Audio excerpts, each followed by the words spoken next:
Banyak orang yang sekarang tidak heboh lagi ketika bulan Ramadan datang. Yang heboh saya lihat hanya TV dan Facebook dan WA. Itu pun karena kamu copy paste, ada satu orang bilang mohon maaf menjelang Ramadan, terus kamu share kemana-mana.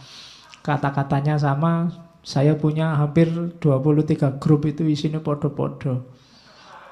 Nah, ya. Jadi ya memang agama Islam menyuruh kita senang dengan kedatangan Ramadan. Orang Jawa zaman dulu mengekspresikan senangnya dengan tradisi-tradisi. Di Jawa dikenal megengan. Megeng itu terjemahan bahasa Jawa dari kata-kata imsak. Menahan diri. Jadi megengan itu ya artinya menahan, merayakan hari ketika kita diajari untuk menahan diri. Itu namanya megengan. Jadi ya dalilnya itu tadi, man fariha biduhuli Ramadan, siapa yang senang dengan datangnya Ramadan, dan seterusnya. Jadi kalau ada yang bilang megengan itu bid'ah, ada dalilnya. Dalilnya apa? Mengekspresikan kesenangan.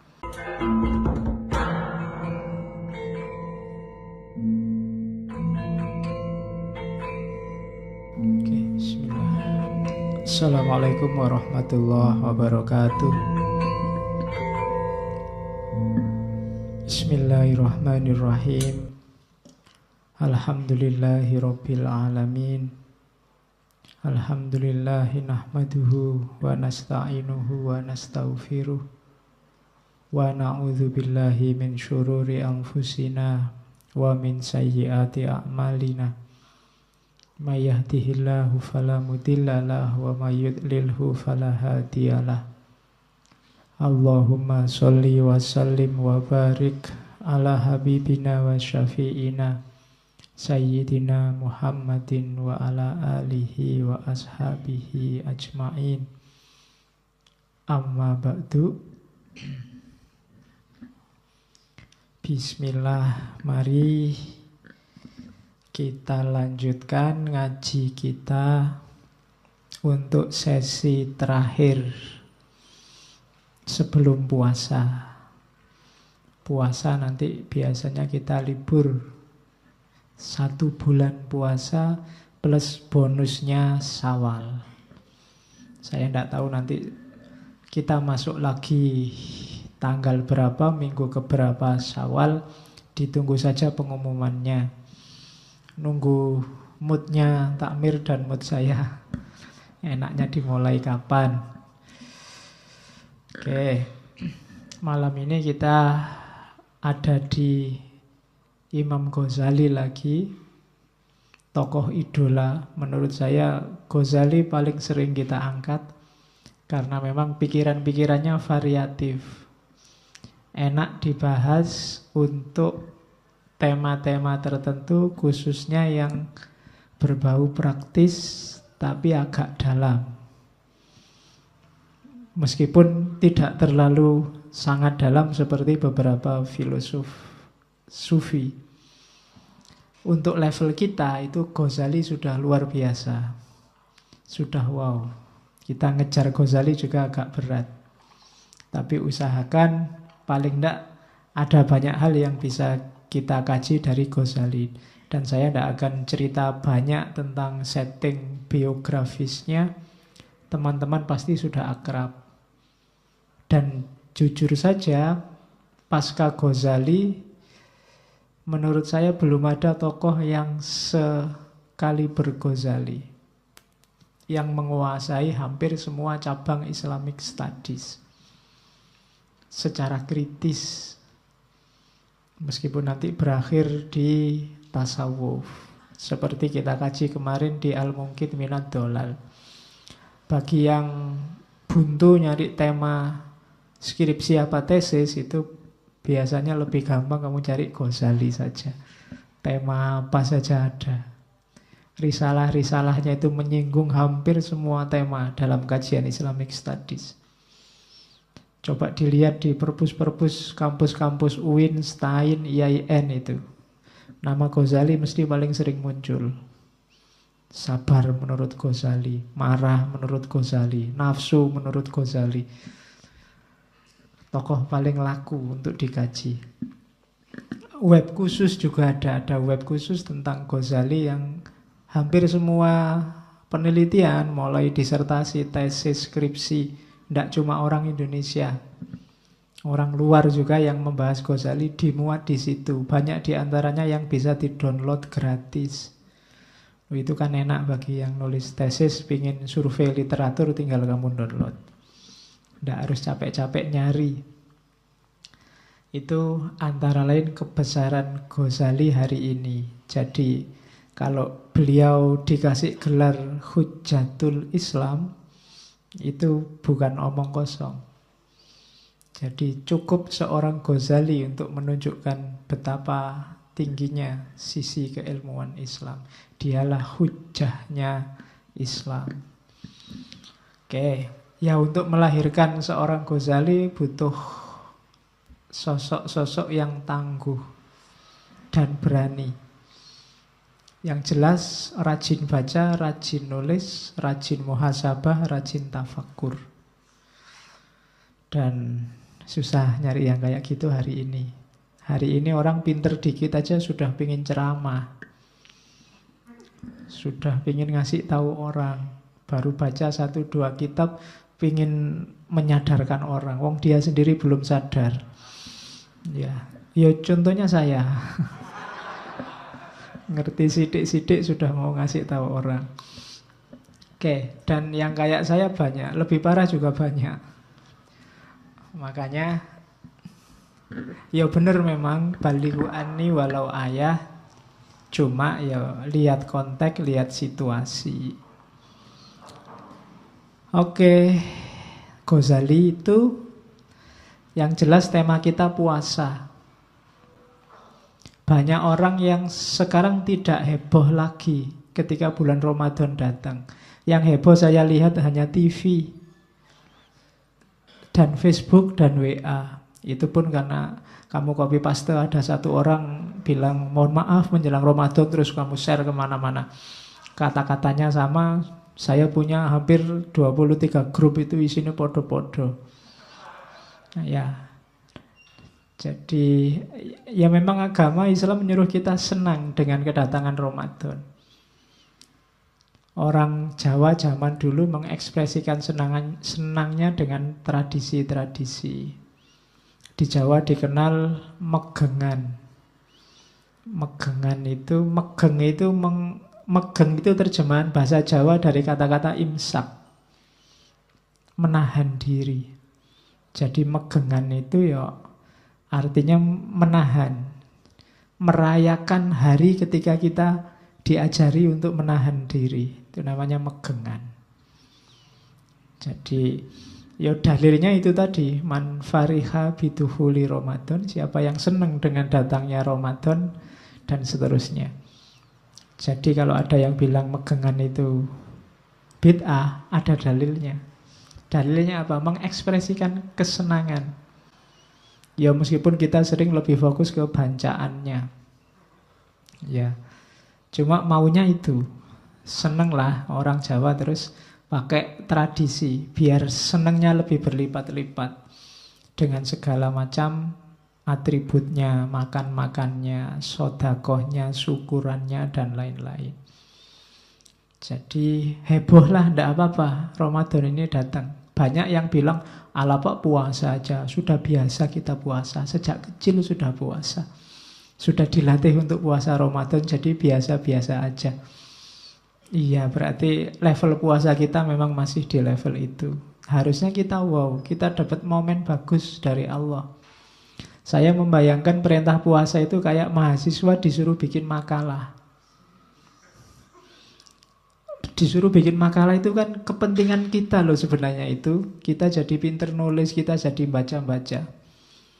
Apalagi dosennya bilang wajib bikin makalah 15 halaman. Kita kan geruneng. Masa bikin orang capek aja, otoriter. Loh enggak, bikin makalah itu tidak untuk kepentingan dosennya, untuk kepentingan mahasiswa. Kalau kita nggak dipaksa bikin, kita nggak akan bikin. itu puasa. Sama Allah wajib deh. Allah sangat ngerti apa manfaatnya puasa lahir batin untuk hidup kita. Maka sama Allah dibikin wajib puasa. Karena kalau Allah bilang sunnah, boleh puasa, boleh enggak, kita tetap milih enggak puasa. Sama kayak mahasiswa, boleh bikin makalah, boleh enggak bikin. Insya Allah enggak bikin. Dan itu sayangnya Allah pada kita. Karena Allah ngerti apa manfaatnya puasa, maka wajib ya puasa. Dan Allah tidak butuh sebenarnya lapar dan haus kita. Butuhnya apa? Manfaat puasanya. Itu jadi analoginya kayak makan. Sebenarnya semua ibadah juga begitu. Allah tidak butuh ibadah kita. Kita yang butuh, cuma kita tidak sadar. Makanya sama Allah setengah dipaksa dengan hukum wajib ya gitu. Dan manfaatnya untuk kita. Kemarin kita ngerti apa manfaatnya haji. Sebelumnya kita ngerti apa maknanya sholat. Paling awal kita kenal Abdul Qadir Jailani, makna ibadah. Itu kan kita baru, oh iya ya berarti penting. Tidak ada yang diperintah Allah itu yang sia-sia. Cuma memang banyak di antara kita yang belum menangkap. Tapi jalani saja. Nanti kita rasakan sendiri manfaatnya. Puasa ini salah satu ibadah paling tua. Sejak adanya manusia di banyak tafsir itu sudah ada perintah puasa. Ibadah paling tua itu kan 3. Puasa, korban, kemudian sholat. Sholat dalam arti ritual penyembahan tertentu. Mungkin tidak persis sama sholat kita, tapi setiap nabi pasti punya itu. Korban itu semacam persembahan. Apa yang dikorbankan untuk Allah. Sejak zaman Nabi Adam, Qabil dan Habil sudah ada korban. Zaman Nabi Adam juga sudah ada puasa. Konon puasa Ayyamul Bid 13, 14, 15 itu sudah dilakukan oleh Nabi Adam. 10 Muharram juga katanya Nabi Adam puasa, memperingati pertemuannya dengan Ibu Hawa di Arafah. Kemudian siapa lagi? Nabi Nuh juga puasa. Ketika terombang-ambing di lautan, umatnya disuruh puasa. Nabi Musa malah puasa 40 hari, yang nanti diperintahkan juga pada umatnya. Termasuk orang Yahudi itu ada tradisi puasa 40 hari dalam setahun. Meskipun nanti dikritik oleh Al-Quran, karena orang Yahudi ini urik. Ya puasa 40 hari tapi harinya milih sendiri. Nah itu orang Yahudi. Nanti dalam tradisi Nasrani juga ada puasa. Di sebagian riwayat Nabi Isa itu ada kewajiban puasa setahun 50 hari malahan, tidak 40. Dan seterusnya. Jadi hampir semua Nabi puasa. Nabi Yakub itu mempuasai anak-anaknya. Nabi Yusuf waktu di penjara juga puasa. Hampir semua Nabi puasa. Filosof Plato itu puasa. Katanya Plato, obat jasmani rohani paling baik itu puasa. Sokrates juga nyuruh orang puasa.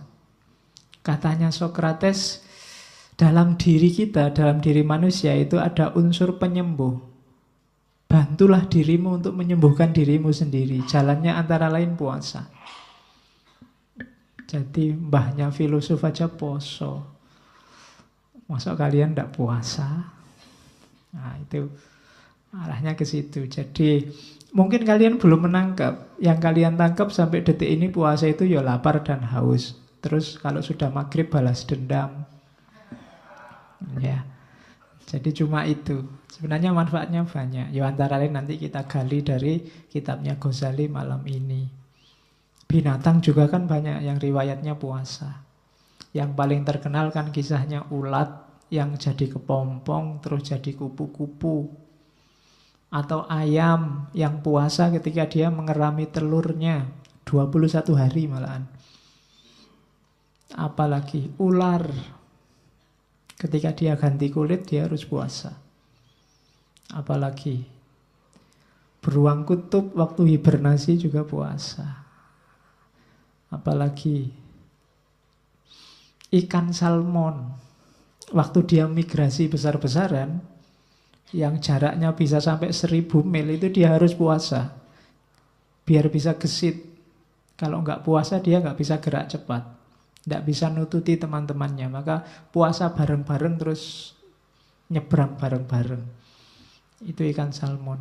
Tumbuhan juga puasa, jangan salah. Beberapa tumbuhan itu kalau dia ingin tetap hidup, dia harus mau menggugurkan daun-daunnya tertentu. Ketika dia bisa menggugurkan daun-daunnya itu, maka daun yang lain selamat. Itu kan sejenis puasa. Jadi tumbuhan, hewan, orang-orang masa lalu itu puasa. Apalagi manusia hari ini. Itu belum kalau puasa kita terjemahkan tidak sekedar puasa lahir, puasa batin, puasa ngomong, ya kan, puasa internet, puasa HP itu banyak kalau mau. Dan jangan salah, puasa itu bisa jadi senjata.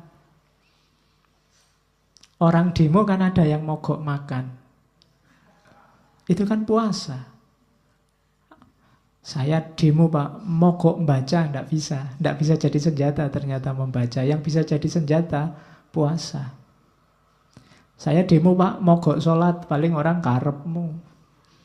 Tapi begitu kamu mogok makan, orang akan panik. Dan itu dulu dilakukan oleh Mahatma Gandhi. Gandhi itu kan senjatanya mogok makan. Jadi tahun 49 itu India kacau luar biasa. Orang Islam ngamuk, orang Hindu ngamuk. Indonesia hari ini masih untung, yang kelihatan ngamuk masih Islam saja. Kalau agama lain ngamuk, rusak kita. Dan bunuh-bunuhan habis-habisan. Saat itu Gandhi ini tokoh terkemuka, dihargai oleh Muslim, dan tokoh suci dalam agama Hindu. Makanya gelarnya Mahatma. Jiwa yang maha, jiwanya besar. Dan Gandhi deklarasi, saya tidak akan makan sebelum kalian berhenti bunuh-bunuhan. Dan akhirnya sukses. Puasanya Gandhi. Oke, itu salah satu contoh bahwa puasa bisa jadi senjata.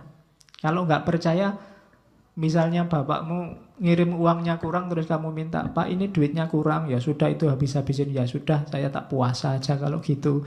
Nggak tegel mesti bapakmu.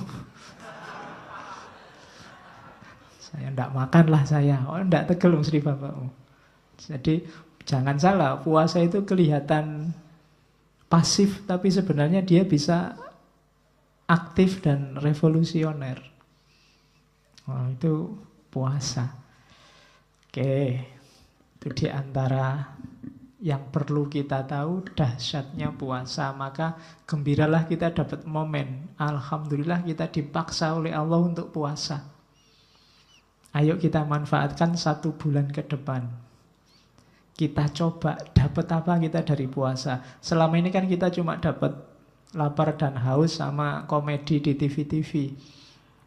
Besok kita cari hasil yang lain, jajal. Minggu awal dulu saya ngomong, ayo kita bikin target-target individual aja. Janji sama diri kita sendiri. Ramadan kali ini Pak, misalnya saya mau khatam sekali, kemudian nulis 1 artikel yang bagus, ilmiah 1, kemudian itu target individual. Coba untuk dirinya sendiri. Ramadan kali ini Pak, tesis selesai, kemudian ngajinya beres, kemudian itu kan target spiritual juga. Janjinya sama dirinya sendiri. Nanti kalau sukses, kasih hadiah dirimu sendiri. Kalau gagal juga hukum dirimu sendiri. Kita kan jarang menerapkan ini ya. Kalau semester ini IP ku 3,5 ke atas, aku akan makan di restoran paling enak. Nah, itu ngasih hadiah dirinya sendiri. Tidak apa-apa kalau uangnya ada. Loh ya kalau nggak ada uangnya, ya masa kamu mau nekat. Jadi itu ngasih hadiah atau dihukum. Kalau IP ku di bawah 3 semester ini, HP off, ndak akan tak beliin pulsa 1 semester misalnya. Itu menghukum diri sendiri. Cuma yang konsisten, latihan sukses itu diawali dari dirinya sendiri. Termasuk puasa. Saya ndak tahu sudah berapa Ramadan kalian janji mau khatam tapi ndak pernah khatam. Biasanya semangat hari pertama, kedua, ketiga, setelah itu wallahu a'lam bishawab. Ramadan ini ayo latihan, tantang lagi. Oke, kita lihat ya. Ini Ghazali dari Ihya Ulumuddin. Ada satu bab yang kadang-kadang dibahas secara tersendiri, judulnya Asrorus Syam, rahasia puasa. Ada apa dengan rahasia puasa? Menurut Ghazali kita lihat. Tidak tebal, tidak banyak. Hanya kalau ditulis kecil-kecil, terus kertasnya luas, itu cuma 10 halaman. Cuma kalau diukur buku ya bisa 30-an halaman. Tentang Asrorus Syam, rahasia puasa. Yang pertama, di bagian awal itu Ghazali ngomong makomnya puasa. Meskipun kata-kata makom tidak ada di situ. Jadi makom, kedudukan puasa bagi umat Islam, katanya Ghazali, puasa itu 1/4-nya iman. Jadi kalau kalian tidak puasa, kehilangan imanmu 1/4. Besar loh 1/4 itu. Kenapa disimpulkan 1/4? Karena ada hadis yang bilang as-shaumu nisfus sobri. Puasa itu setengah dari sabar. Dan hadis yang lain bilang as-sobru nisful iman. Sabar itu setengahnya iman. Jadi sabar, puasa, iman itu tidak bisa dipisah. Kalau kita tidak sabar, kita kehilangan iman kita setengah. Ya silahkan dihitung hari ini kalian termasuk sabar apa enggak. Saudaramu, tetanggamu, sahabat-sahabatmu di WA, di YouTube, di Twitter, siapa yang tidak sabaran, siapa yang yang ngamuan, maka dia kehilangan setengah dari imannya. Imannya tinggal setengah. Itu kalau tidak puasa juga, sudah nggak sabar, nggak puasa, imannya tinggal 1/4. Jadi as-shaumu nisfus sobri, as-sobru nisful iman. Puasa itu setengahnya sabar, dan sabar itu setengahnya iman. Orang beriman harusnya sabar. Dan di antara jalan untuk menemukan sabar itu puasa.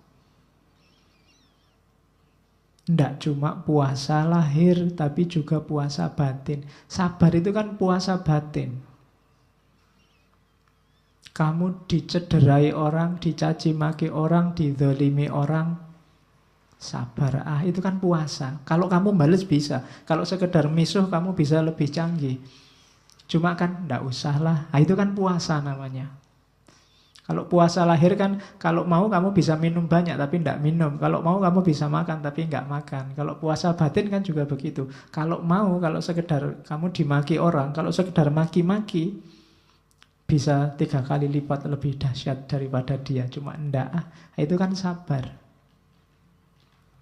Jadi seorang beriman, dia cirinya antara lain sabar. Dan orang bisa sabar itu adalah orang yang mau puasa. Orang yang tidak siap puasa biasanya tidak bisa sabar.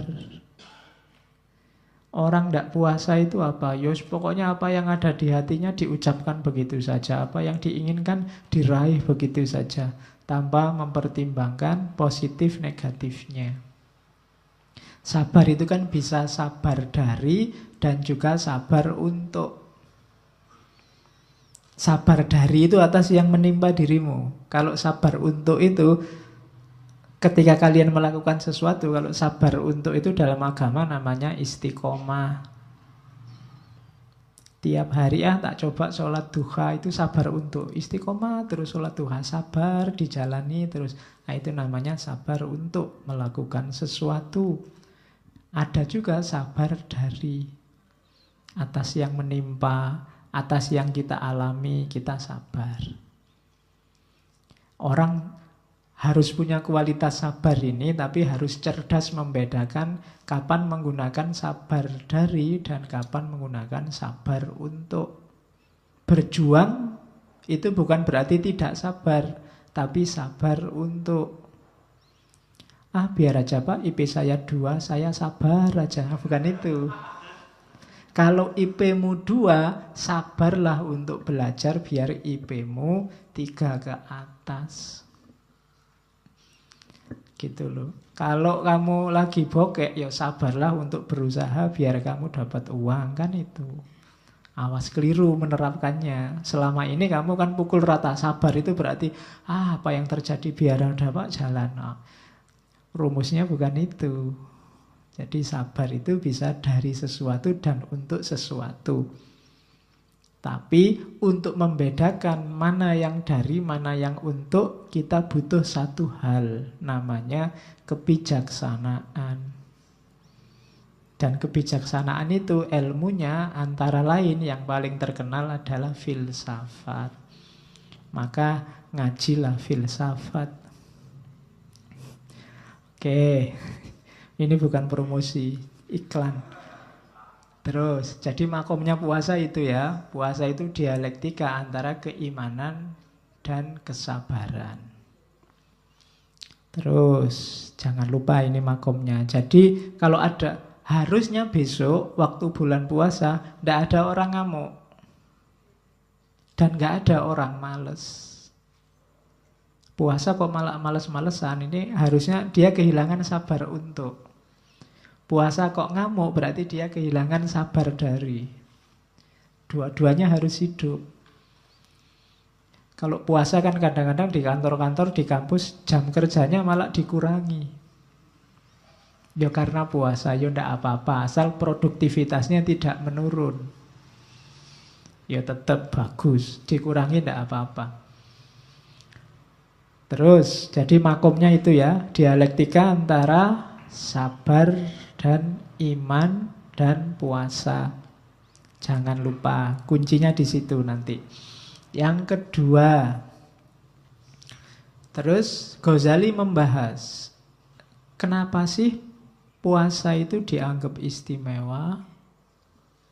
Katanya Ghazali, ibaratnya puasa dibandingkan ibadah yang lain itu kayak tanah haram, Masjidil Haram, dengan masjid-masjid yang lain. Katanya Ghazali, Ka'bah itu kan dianggap rumah Allah, tanah haram itu kan dianggap tanah kehormatannya Allah, miliknya Allah. Padahal semua masjid, semua tempat itu kan juga miliknya Allah. Semua ibadah untuk Allah, tapi yang istimewa itu puasa. Sama seperti semua tanah, semua bumi itu milik Allah. Tapi yang disebut khusus sebagai rumah Allah, rumah milik Allah itu hanya Ka'bah dan Masjidil Haram. Bandingannya itu. Alasannya apa? Yang pertama, puasa itu satu-satunya ibadah yang verifikasi pastinya itu hanya yang melakukan. Nggak ada orang lain tahu. Boleh ikut buka bersama, ikut sahur bersama, tapi tidak puasa kan bisa. Tidak ada orang ngerti. Kayak kamu dulu kecil itu loh. Puasa, ya masih puasa, masih. Tapi nanti kalau ke kamar mandi, air 1 ciduk. Ya kan? Atau pura-pura alasannya lupa. Wah lupa tadi minum, lupa kok diulangi.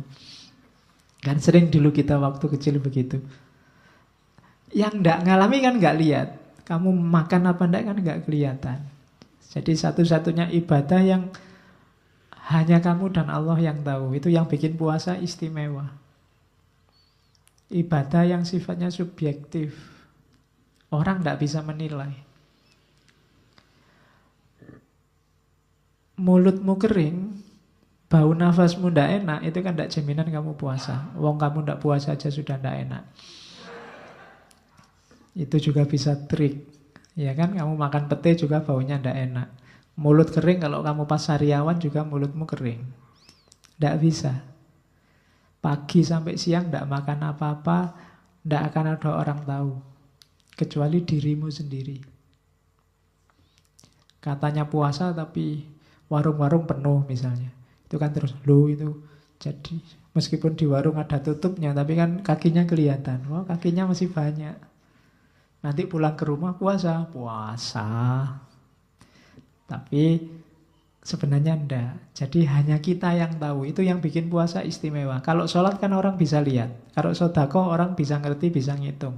Haji apalagi. Sebelum berangkat aja orang sak kecamatan diundang. Mesti ngerti. Tapi kalau puasa enggak. Kamu deklarasi, saya niat puasa di masjid. Besok enggak puasa, enggak ada orang tahu. Itu istimewanya puasa. Jadi hanya yang bersangkutan dan Allah yang ngerti. Nah, itu puasa. Makanya dia istimewa. Yang kedua, katanya Ghazali, puasa adalah ibadah yang terang-terangan nantang setan. Terang-terangan menyisihkan nafsu, keduniaan. Hasrat-hasrat jasmaniah yang dangkal. Yang terang-terangan begitu puasa. Kemarin kalau sholat kan implisit semua. Sholat itu tanha anil fasya wal mungkar. Batinnya, implisit, tidak kelihatan.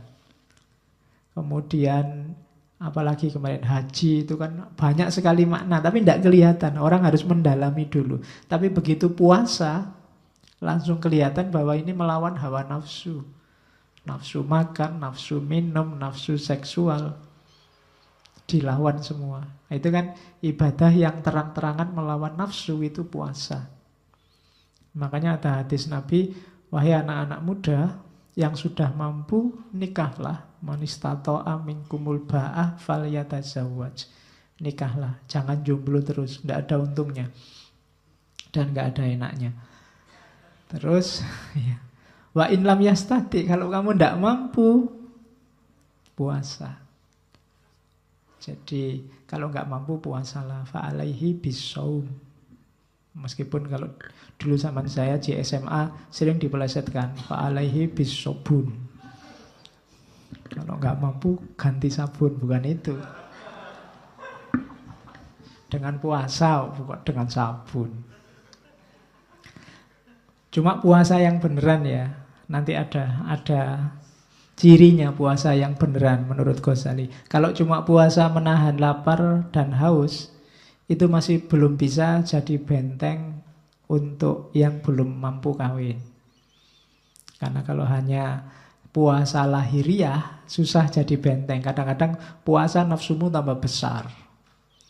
Karena ya puasa sih iya, tapi internetannya terus, buka HP terus, kadang-kadang ngomongnya saru-saru, kadang lihat gambar apa, lihat video apa.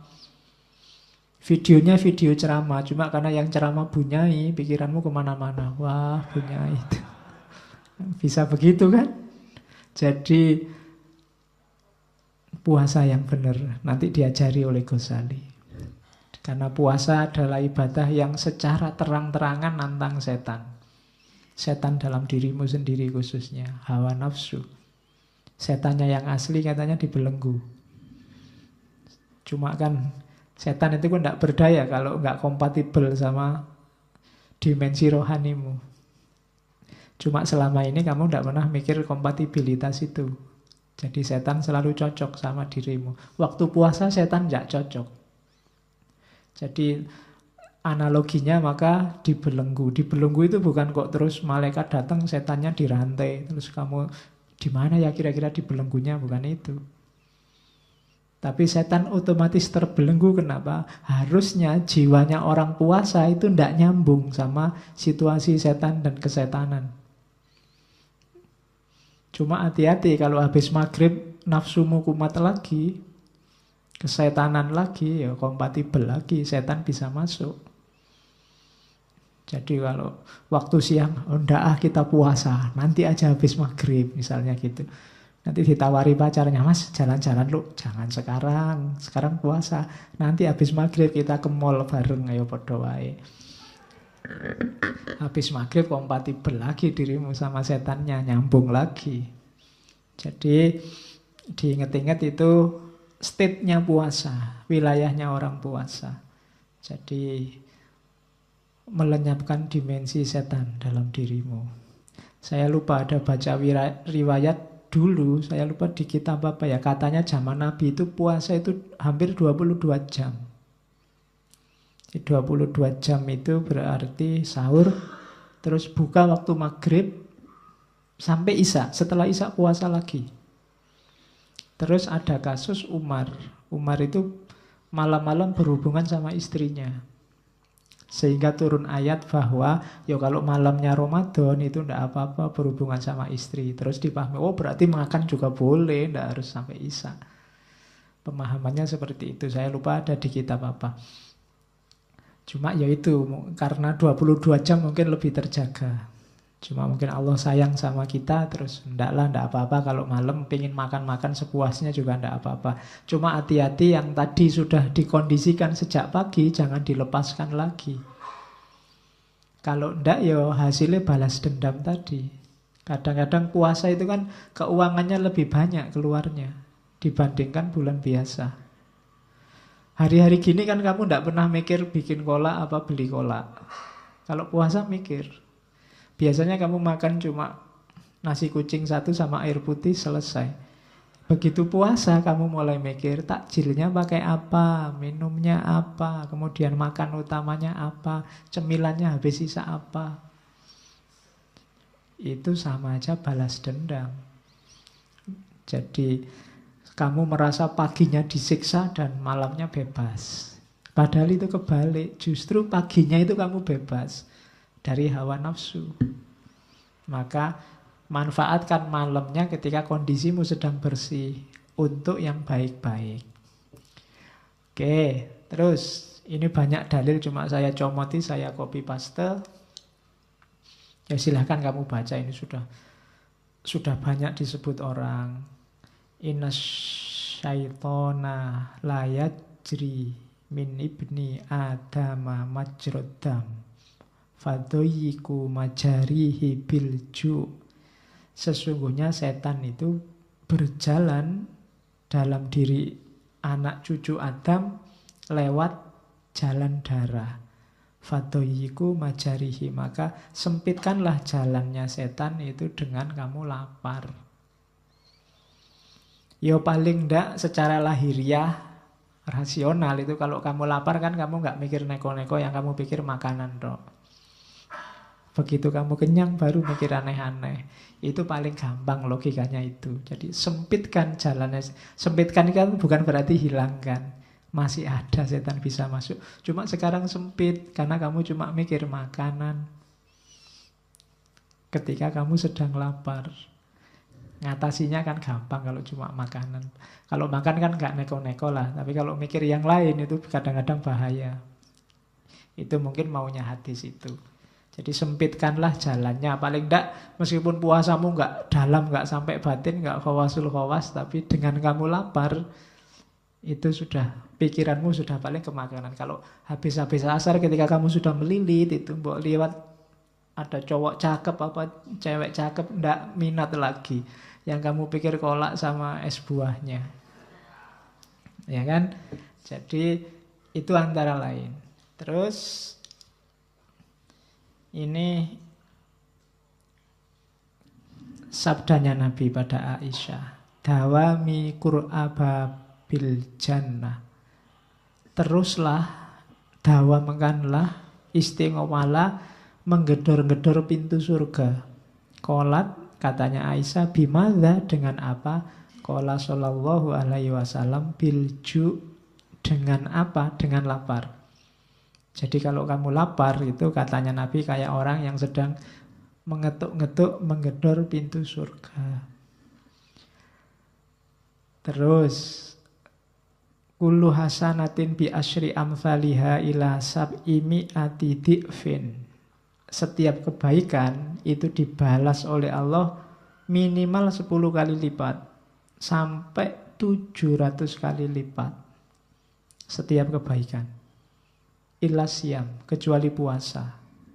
Satu-satunya yang oleh Allah nggak disebut, rahasiaku. Fa innahu li, karena puasa itu untukku, wa ana ajibi, dan aku yang akan ngasih balasan sendiri, khusus. Dan hadis di bawahnya juga semacam kelanjutannya, meskipun hadis yang berbeda. Innallaha ta'ala yubahi malaikatahu bisyabi al-abidi. Jadi Allah ini membanggakan anak-anak muda yang gemar ibadah, khususnya yang puasa. Kalau yang tua biasalah, orang tua kan lebih gampang kalau mau tirakat, kalau mau puasa. Ini yang dibanggakan oleh Allah yang muda-muda. Fayaqulu, maka Allah berfirman pada para malaikat, ayyuhasyab at-tariku syahwatahu li ajli, anak-anak muda yang meninggalkan syahwatnya demi aku, al-mubdhilu syababahuli, yang memperjuangkan yang menggantikan kemudaannya untukku, karena masih muda biasanya masih mau senang-senang tapi lebih milih Allah daripada senang-senang. Anta indi kabakti malaikati, jadi engkau anak muda bagiku engkau kayak malaikat-malaikatku. Nah, itu pujiannya Allah bagi anak-anak muda. Saya tidak tahu yang hadir malam ini masih muda apa sudah tua. Wajahnya sih tua, jiwanya apalagi. Terus kita lihat itu hadis-hadisnya. Ini hadis paling terkenal. Lisoimi farhatani, farhatun inda iftorihi wa farhatun inda liqa'i rabbi. Orang puasa akan ketemu dengan dua kebahagiaan. Yang pertama kebahagiaan waktu buka puasa dengan kebahagiaan waktu ketemu Allah. Ini seakan-akan mau bilang orang yang puasa pasti besok akan ketemu Allah dan dirindukan oleh Allah. Dan kesenangan yang satu waktu dia buka puasa. Jadi sebenarnya buka puasa itu biasa, cuma makan. Karena ada puasanya, dia jadi luar biasa. Hidup kadang-kadang butuh ini. Butuh puasa dulu. Kamu belajar itu kan jenis puasa. Yang lain seneng-seneng kamu belajar. Tapi yang lain tidak akan nemu buka puasa kayak yang kamu belajar tadi. Belajar menemukan buka puasa namanya pinter, nilainya tinggi. Itu tidak ditemui yang tidak ikut puasa. Jadi ini rumus. Puasa itu kan bukan berarti kalian tidak mampu. Bisa, cuma kalian tahan. Kalau boleh, kalau mau kalian bisa beli HP paling mewah, baju paling bagus, tapi ndak buat apa? Ini puasa. Nanti akan ada buka puasanya pasti. Jadi farhatun inda iftorihi. Terapkan ini, jadikan rumus. Kenapa orang Jawa nyuruh sering-sering tirakat? Tirakat itu meninggalkan yang nikmat-nikmat, yang enak-enak. Karena akan ada buka puasanya besok. Orang yang berjuang, orang yang mati-matian, orang yang itu kan nanti ada buka puasanya dibandingkan yang santai-santai. Mereka tidak akan nemu buka puasa. Sama-sama makan waktu maghrib, nikmatnya beda antara yang puasa dan yang tidak puasa. Maka jadikan di antara rumus hidup kita adalah puasa. Ngaji, kalian tiap malam Kamis ikut ngaji filsafat, itu kan juga jenisnya puasa. Yang lain jalan-jalan di luar, nongkrong di mall, ngafe sama pacarnya, kalian milih di sini, wong ndak punya pacar.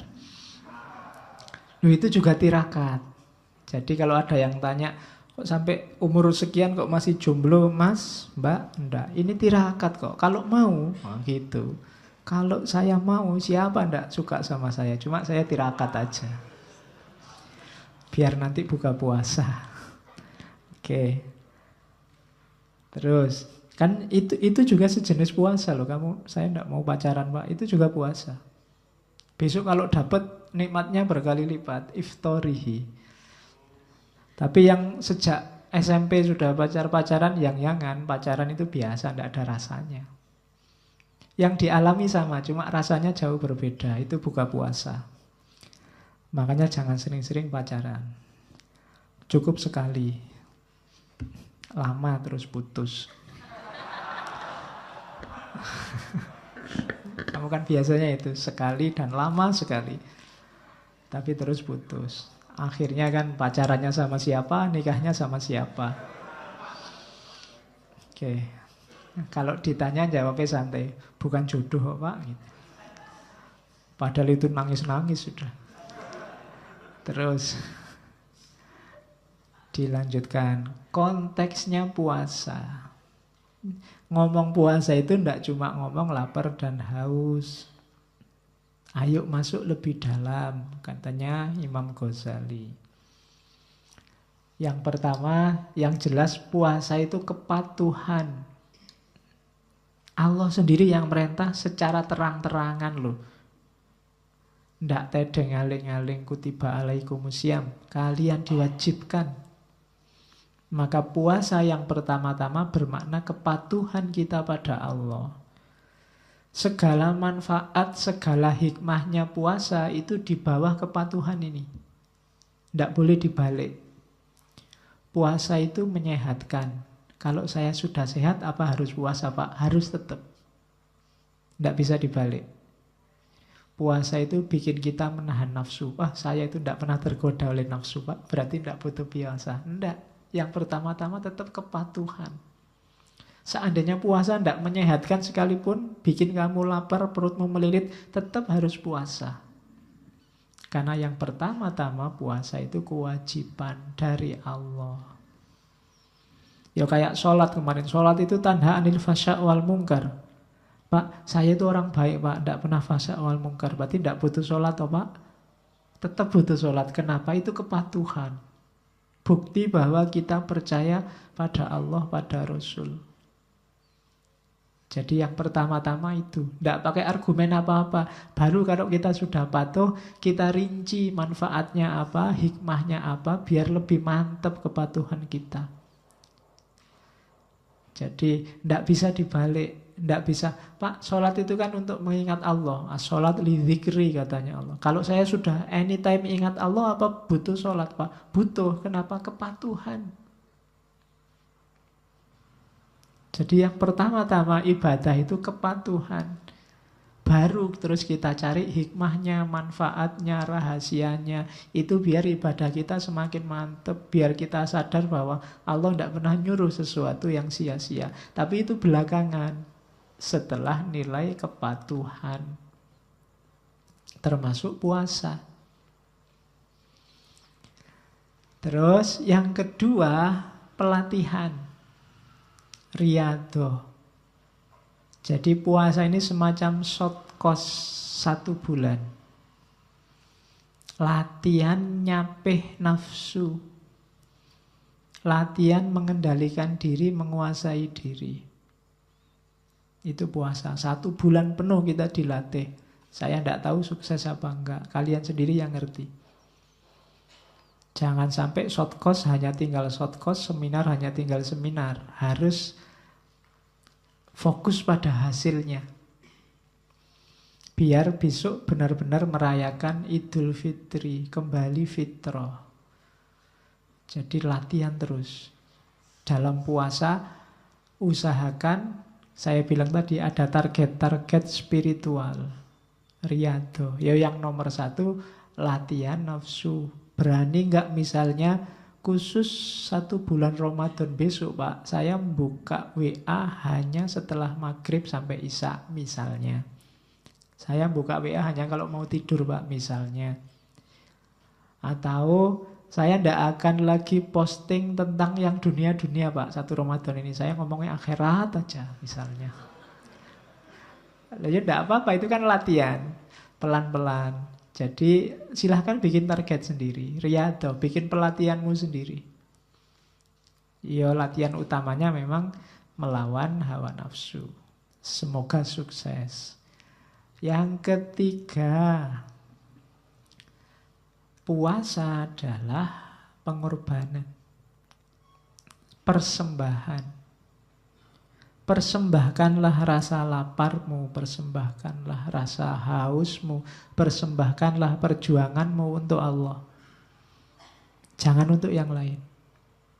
Jangan untuk, Pak, lumayan Pak, ada puasa 1 bulan, bisa diet gratis. Lumayan bisa menurunkan berat badan, enggak. Persembahkan puasamu untuk Allah. Dimensi pengorbanan. Semua ibadah itu persembahkan untuk Allah. Bahkan kalau kamu sholat kan ada yang di doa iftitah itu kan inna sholati wa nusuki. Sholatmu, ibadahmu, bahkan hidupmu dan matimu persembahkan untuk Allah. Kalau dipersembahkan untuk Allah kan gak boleh sembarangan. Masa dipersembahkan untuk Allah ngasih yang ndak berkualitas kan malu. Wong kamu ngasih hadiah dosenmu, ngasih oleh-oleh tetanggamu aja nyari yang pantas. Apalagi untuk Allah. Jadi yang ketiga, pengorbanan, persembahan. Jadi membahas puasa itu perhatikan konteksnya. Ada konteks kepatuhan, ada konteks pelatihan, ada konteks pengorbanan. Yang keempat, ada konteks penyucian, pembersihan diri, tazkiyatun nafas. Jadikan momen puasa itu untuk menaikkan kualitas kemanusiaan kita. Biar kita semakin murni jadi manusia. Makanya goal terakhirnya kan fitri. Fitrah. Jadi harusnya besok hari terakhir puasa kita jadi orang yang cerah. Karena kita sudah fitrah. Jadi dimensinya penyucian. Lahir dan batin. Kemudian dimensi puasa yang kelima itu perjuangan, jihad dan mujahadah. Contoh mujahadah, jihadun nafas yang paling kelihatan itu puasa. Di situ kita berperang. Perang paling besar. Kan Nabi bilang, habis perang Badar Nabi bilang kita kembali dari perang kecil menuju perang besar. Perang besar apa? Mengalahkan diri sendiri. Antara lain lewat puasa. Terus yang keenam, keikhlasan. Satu-satunya puasa yang dimensinya ikhlas, karena yang hanya Allah yang tahu itu puasa, satu-satunya ibadah. Yang ikhlasnya bisa murni tanpa terkontaminasi hal-hal lain itu puasa. Kalau orang sudah lillahi ta'ala puasa, mungkin tidak ada orang tahu. Kalau sholat kelihatan, kusuk tidak kusuk kelihatan. Tapi kalau puasa tidak kelihatan. Seperti dijelaskan di depan. Terus yang terakhir baru puasa itu bisa masuk ke level hikmah dan iktibar. Kalau ada orang bahas puasa dari segi kesehatan, itu level hikmah dan iktibar. Puasa dari segi harmoni sosial, itu level hikmah dan iktibar. Dari puasa kita bisa mengambil pelajaran apa? Itu hikmah dan iktibar. Dari puasa kita peka secara sosial, itu hikmah dan iktibar. Level terakhir dari puasa. Jadi ternyata puasa konteksnya banyak, dimensinya banyak. Otomatis manfaat dan dampaknya juga banyak. Itu cerdasnya seorang Ghazali. Kalau kita mikir sendiri mungkin tidak nyampe ke sini. Kita kan ngertinya cuma pokoknya puasa itu menahan lapar, haus, dan hubungan seksual. Itu tok. Di luar itu tidak nyampe. Pokoknya itu. Sama khataman Al-Quran. Itu pun nggak sukses-sukses. Terus baru nanti kita ketemu klasifikasi puasa yang sangat terkenal dari Ghazali. Ada awam, ada khawas, ada khawasul khawas. Ada awam, ada khusus, ada khususul khusus. Ada biasa, ada khusus, ada istimewa, dan ada super. Itu kalau pakai istilahnya martabak. Ya, martabak itu kan ada martabak biasa, ada istimewa, ada super. Yang satu telurnya satu, yang satu telurnya dua, yang terakhir telurnya tiga. 4 kelihatannya, saya lupa satunya apa. Oke, kan telurnya seingat saya sampai 4. Oke, jadi puasanya orang biasa. Kelihatannya kita sering ada lebih banyak di sini. Menahan diri dari memasukkan sesuatu dalam perut. Dan kemaluan terjaga. Itu definisi yang kita pakai. Pokoknya kita hati-hati, benar jangan ada sesuatu yang masuk ke perut. Kan itu yang sering kita bahas waktu puasa. Pak, kalau nelan ludah batal enggak? Pak, kalau saya dulu apa? Kentut di air batal enggak? Pak, kalau itu jadi kita sing dipikir itu pokoknya apa yang masuk ke mulut sama itu dok. Itu puasanya orang awam. Pak, harus hubungan suami istri enggak, Pak? Kalau enggak berhubungan mimpi batal enggak, Pak? Pak, harus selalu begitu yang kita bahas. Dimensi fisiknya. Ya enggak salah. Cuma masa levelnya masih ini gitu loh. Itu arah SD dan TK yang bahas ini. Pak, kalau sikat gigi batal enggak? Kamu kan selalu ribut di situ. Sikat gigi ya enggak batal. Kalau kumur-kumur terus ditelan itu batal. Ya kan? Pak, kalau nangis batal enggak? Kan ada ya, saya sering ditanya gitu zaman dulu waktu kecil. Nangis batal enggak? Ya, nangis ya enggak batal. Kalau nangis terus air matanya diwadahi terus diminum batal. Ya kan? Oke. Kalau marah-marah batal enggak? Ya, kalau marah-marah terus kamu mecah botol terus isinya kamu minum ya batal. Kalau fisik gampang, rumusnya gampang kalau fisik. Cuma kita biasanya ini. Tapi yo ini gerbangnya, jangan disepelekan. Cuma jangan berhenti di sini, itu maksudnya Ghazali. Diawali dari sini, mencegah perut dan kemaluan. Pak, kalau sudah imsak masih boleh makan nggak Pak? Gitu. Boleh. Kalau sudah subuh, Pak, saya sudah terlanjur subuh belum minum Pak, boleh nggak minum? Nah, itu kan. Terus kamu bingung, boleh nggak ya? Tapi kalau nggak minum nanti haus sampai siang. Salahmu dewe, tangine telat. Jadi fikih itu jelas, eksak, ukurannya gampang, mudah dideteksi. Jadi puasa cuma jangan dititik beratkan di sini. Hanya saja memang orang-orang tertentu yang belum nyampe mengawali puasa itu dari sini. Kekurangannya puasa ini ya hanya dapat lapar dan haus. Bahkan tidak menghalangi katanya Ghazali dari kemaksiatan, dari nafsu. Puasa sih puasa, tapi nunggu buka puasa nongkrong di mall terus lihat yang lewat-lewat. Waduh, mulusnya ya bodoh ae.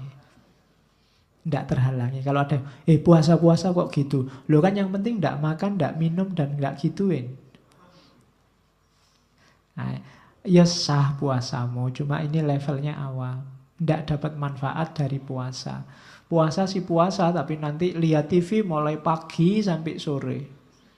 Kan nggak dosa Pak. Ya enggak, ya waktumu habis sia-sia. Tidak dapat manfaatnya puasa. Oke, lihat. Puasanya sih puasa, tapi tiap hari depan HP, otek-otek HP nggak pernah berhenti di situ. Kalau diingetin, Mas kok HP-an terus? Oh ini ngaji nih dianggap. Pura-puranya ngaji, padahal ya enggak. Jadi puasanya orang awam. Kalau masih hanya memperhatikan mulut dan semua lubang biar tidak kemasukan sesuatu. Itu puasanya orang awam umum. Kalau puasa kok yang dibahas buka puasa terus, sama. Puasanya orang awam, sibuk. Besok bukannya apa ya? Besok lusa bukannya apa ya? Masjid yang paling enak takjilnya apa ya?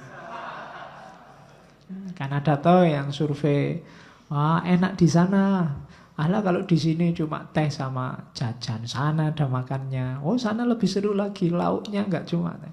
Nah itu berarti kalau kamu sibuk di situ, ya ndak salah, wong gratisan.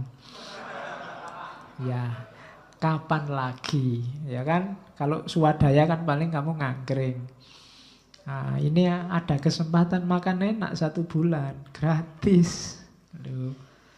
Akhirnya itulah yang terjadi. Level puasanya nggak naik-naik. Level puasa awam. Sekarang kan di mana-mana ada buka bersama gratis. Kalau kamu jeli, kamu bisa makan enak banyak. Oke, cuma yo masuk levelnya itu. Puasa kita sudah mahasiswa S1, S2, jangan-jangan ada yang S3. Masih mikir takjilan. Oke, terus jadi level lebih tinggi dari awam adalah puasa khusus. Kalau puasa khusus itu puasanya awam tapi plus. Masih memperhatikan fisik. Bukan cuma mulut sama kemaluan. Tapi juga mata dan semua anggota tubuh yang lain. Itu orang khusus. Mata ndak lihat yang maksiat-maksiat. Telinga nggak dengerin yang ndak penting, yang jelek-jelek. Tangan tidak melakukan sesuatu yang tidak berguna, apalagi menyakiti orang lain. Kaki tidak bergerak, tidak membawa diri kita ke tempat yang sia-sia, apalagi membawa pada kemaksiatan. Itu orang khusus.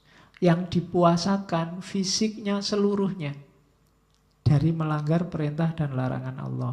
Itu puasanya orang khusus. Jadi orang khusus itu waktu dia puasa tidak cuma mikir yang penting dia tidak makan, tidak minum, tapi matanya juga dia jaga. Telinganya dia jaga, tangannya dia jaga, kakinya dia jaga. Ya kayak saya ceritakan tadi, tidak lihat yang tidak penting, tidak lihat yang mulus-mulus, tidak lihat yang bikin dosa, tidak lihat yang bikin kamu bilang astagfirullahaladzim itu. Ya mau lihat apa? Kamu kan sering lihat astagfirullah. Itu kalau semester 1, kalau semester 6 alhamdulillah. Oke, nggak lihat yang gitu-gitu. Itu orang khusus biasanya. Tangannya juga nggak usil, nggak menyakiti orang. Tanganmu itu kan sering menyakiti orang, tapi kamu nggak sadar. Ketika kamu mejet-mejet HP, mejet-mejet untuk dikirim via WA yang isinya bikin orang sakit hati, itu kan tanganmu sedang menyakiti orang lain. Nah itu waktu puasa usahakan jangan deh. Ya bener temenmu itu masih jomblo tapi ndak usah tiap hari kamu sendiri. Piye mblo, piye anu ndak lah. Sementara waktu puasa libur lah, ya. Wong ya sesama jomblo pakai mengejek. Jadi puasa khusus. Usahakan seluruh anggota tubuh kita juga puasa. Telinga juga tidak usah dengerin yang tidak penting. Gosip yang tidak perlu. Gunakan strateginya Socrates. Kalau ada temanmu ngajak gosip, kamu tanyai dulu dia. Kalau dia mau membawa berita, kamu stop dulu sebentar. Yang pertama tanyakan, yang kamu bawa itu sesuatu yang benar apa enggak? Kalau dia membawa gosip, biasanya dia akan jawab, ya enggak tahu kepastiannya gimana, benernya gimana.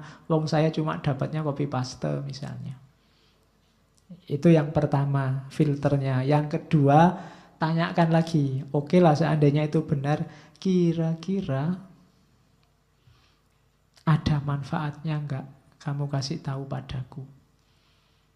Itu filter kedua.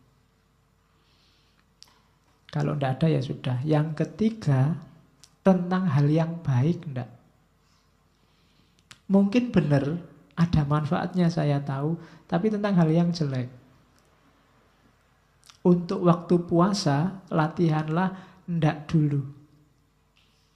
Kalau ada temenmu posting yang sekiranya itu pasti fitnah, itu hoax, atau kamu tidak bisa memastikan kebenarannya, mending tidak usah dibaca dulu. Dan tidak usah didengarkan dulu. Sementara.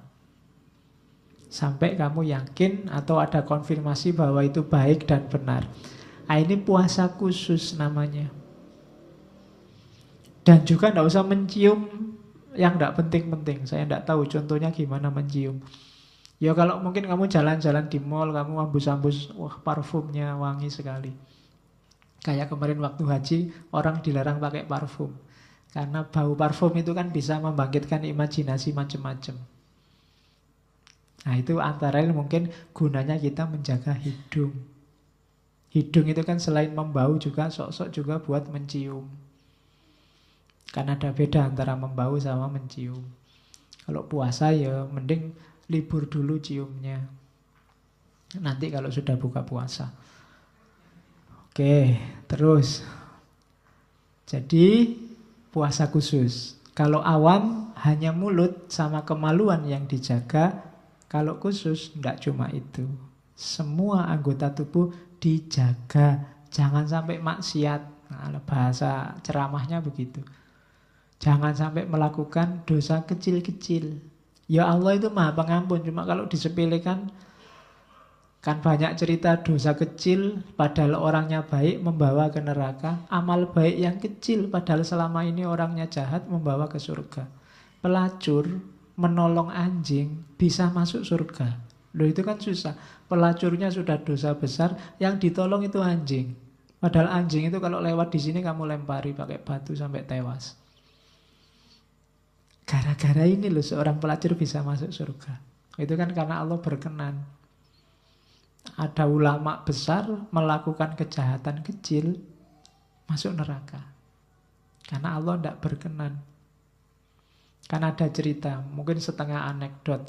Ada kiai yang pulang kondangan karena jamuannya tongseng kambing, pulangnya dia selilitan. Ada di giginya keselip bekasnya daging, susah diambil. Sambil jalan ada pagernya tetangganya dipotong dikit, dibuat tusuk giginya, dibuat itu terus dibuang. Gara-gara kayu kecil ini dia terhalang masuk surga. Gara-gara selilit. Malaikat, lu saya ini kiai, enggak. Kamu melakukan dosa yang bikin Allah enggak berkenan. Disuruh mampir dulu di neraka. Hanya gara-gara selilit kecil. Hanya gara-gara tusuk gigi kecil. Maka hati-hati. Latihannya antara lain puasa. Kadang-kadang kita kan menyepelekan amal-amal jelek karena kita anggap kecil. Alah pak, kita kan friend pak, enggak apa-apa. Sekali-sekali dikerjain enak. Kita sering gitu sama teman. Nah ini saatnya kita puasa. Puasa yang khusus. Terus ini puncaknya. Khawasul khawas, khususul khusus. Super. Katanya Ghazali, yang bisa masuk ke level ini itu yang jelas Anbiya, Siddiqin, orang-orang siddiq, auliyanya Allah. Orang-orang ini ndak cuma fisiknya, ndak cuma mulut dan kemaluan, ndak cuma semua anggota badan, tapi juga hati dan batinnya. Kalau tadi menjaga mata dari melakukan maksiat. Kalau khawasul khawas, niat melihat yang maksiat saja ndak. Niat saja untuk mendengarkan yang jelek-jelek enggak. Kalau dia merasa berniat yang jelek-jelek tadi, dia merasa puasanya batal. Itu khawasul khawas. Kalau orang khusus tadi kan pokoknya jangan sampai jalan-jalan di mall niat yang enggak pantas. Begitu ada keinginan orang yang ini ditahan, wong ini sedang puasa. Ini orang khusus. Tapi orang khawasul khawas ingin saja ndak. Kalau ada keinginan itu muncul, dia merasa puasanya rusak. Ini khawasul khawas. Jadi levelnya dia sudah sangat terjaga. Pikiran-pikiran yang sifatnya duniawi, ambisi-ambisi, hasrat, hawa, nafsu, sudah sepenuhnya bisa dikontrol. Sehingga kalau dia tidak ingin muncul, ya tidak muncul. Bahkan hanya rasa ingin saja. Itu orang-orang khawasul khawas. Para nabi, para siddiq, para aulia. Yang diingat cuma satu, yang diinginkan cuma satu, yaitu Allah. Jadi satu-satunya yang dimaksud, yang ditarget, yang dituju hanya Allah. Ini orang-orang khawasul khawas. Kesibukannya satu-satunya hanya Allah. Ini khawasul khawas. Yang duniawi tidak muncul sedikit pun ke permukaan. Jadi saatnya yang jasmani ditinggalkan oleh orang khawasul khawas. Sudah sepenuhnya ditaklukkan. Itu khawasul khawas. Kalau yang khusus tadi masih diperjuangkan. Kalau khawasul khawas sudah menang dalam perjuangan itu dan tidak ganggu lagi yang jasmania. Sisa yang rohania. Nah ini khawasul khawas. Puasa yang nyampe di level ini adalah puasanya para nabi. Pingin saja ndak. Nah, kalau kalian sudah nyampe makom ini berarti kalian sudah wali. Terbersit di hati aja ndak. Jangankan nyontek, jangankan pingin nyontek saja ndak muncul di batinnya. Jangankan curang, ingin curang saja ndak pernah ada niat. Kalian kan sering begitu, wah ini ada HP keleleran nih. Kalau tak curi bisa loh ini sebenarnya. Nah, itu muncul keinginan, meskipun nggak dilakukan. Punya teman kok nggak pernah open sama barangnya. Ini ditinggal, ini kalau tak ambil, dia nggak akan tahu ini. Itu kan muncul pikiran jahat, pikiran jelek. Kalau orang khawasul khawas ini, pikiran jelek semacam itu aja nggak muncul. Kalian lihat ada cewek lewat atau cowok lewat, kan kadang pikiranmu jelek meskipun hanya di pikiran. Itu kayak gitu seandainya, kan seandainya. Orang khawasul khawas seandainya nggak muncul. Kalian kan masih membayangkan. Karena pikiran itu kan dahsyat. Yo, mungkin mata bisa merem, tapi pikiran nggak bisa. Mata bisa ditutupi, pikiran nggak bisa. Kalian lihat orang bercadar saja kadang-kadang kan sudah ditutup, tinggal matanya saja kalian masih bisa. Itu kalau dibuka kira-kira kayak gimana ya? Itu kan pikiranmu yang mau, matamu sudah nggak bisa menjangkau, wong sudah dicadari. Tapi pikiranmu yang ingin membuka. Apalagi yang nggak pakai baju. Oh enggak ya, kalau nggak pakai baju nggak kamu pikir wong sudah dibuka. Oke, jadi khawasul khawas. Gagasan, pikiran jelek, pikiran jahat, hasrat duniawi ndak muncul. Muncul ada ndak? Kalau tadi yang di khusus muncul tapi ditahan. Kalau yang di awam ndak ditahan kecuali yang mulut sama kemaluan. Nah, itu bedanya awam, khusus sama khususul khusus. Ya kalau bisa paling ndak kita khusus lah. Syukur-syukur bisa khususul khusus. Untuk bisa khususul khusus, kita harus sukses di level khusus, di level khawas. Jadi ini hierarki yang harus kita lewati, step-stepnya. Setelah sukses di awam, kita naik kelas jadi khusus. Mungkin perjuangan kita hari ini itu. Kalau sudah sukses, terus-terusan di khusus, kita akan naik kelas lagi. Kalau kita taklukkan terus niat jelek, keinginan maksiat, lama-lama kalau bahasanya Pierre Bourdieu jadi habit. Kalau sudah jadi habit, muncul saja enggak.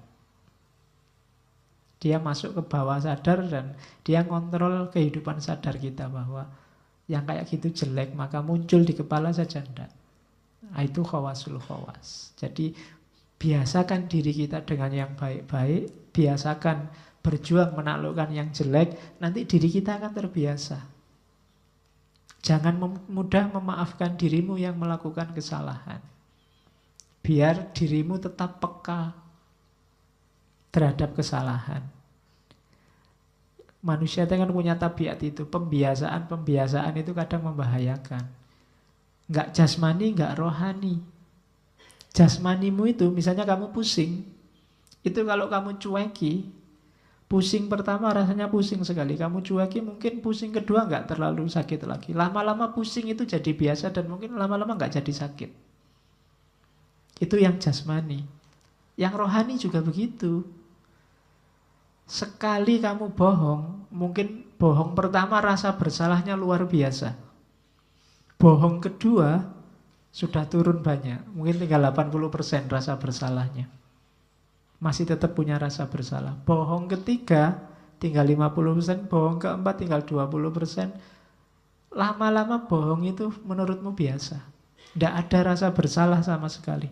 Bahkan mungkin ada satu titik ketika kamu tidak bohong, kamu heran sendiri. Mungkin pas kamu bohong, aneh ya, aku kok bisa jujur ya. Mungkin bisa begitu. Nah, itu jiwamu itu begitu.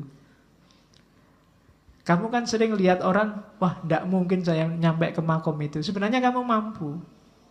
Cuma kamu nggak membiasakan dirimu, sehingga kamu underestimate. Bisa. Orang zaman dulu itu ada yang puasa aja sampai 40 hari, dan nggak cuma 40 hari, 40 malam. Dan bisa. Kalau kamu tak tanya, kuat enggak puasa 40 hari 40 malam? Mesti kamu jawabnya cepet. Yo mati pak. Kan mesti gitu. Loh, orang dulu itu banyak yang gitu. Puasanya 40 hari 40 malam. Dan sukses. Dulu Arya Kamandanu itu dapat ilmu begitu. Sandiwara Radio. Oke. Nggak, coba dilihat ilmu-ilmu kejawen itu.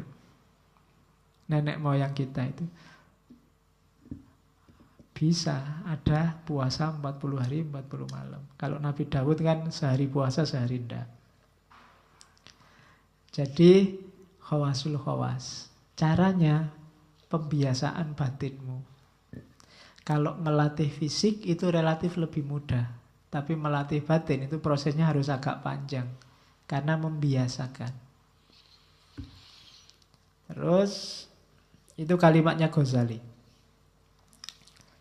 Jadi orang-orang khusus itu kalau muncul hasrat duniawi, dia merasa berdosa dan puasanya batal. Itu orang khawas. Bahkan kalimatnya Ghazali, barang siapa tergerak pikirannya dengan memikirkan bahan buka puasanya pada siang hari, niscaya dituliskan satu kesalahan padanya. Karena yang demikian itu termasuk kurang percaya dengan karunia Allah dan kurang yakin dengan rizki yang dijanjikan. Jadi orang khawasul khawas itu mikir kok, kira-kira nanti maghrib aku buka apa ya. Itu dianggap batal sudah.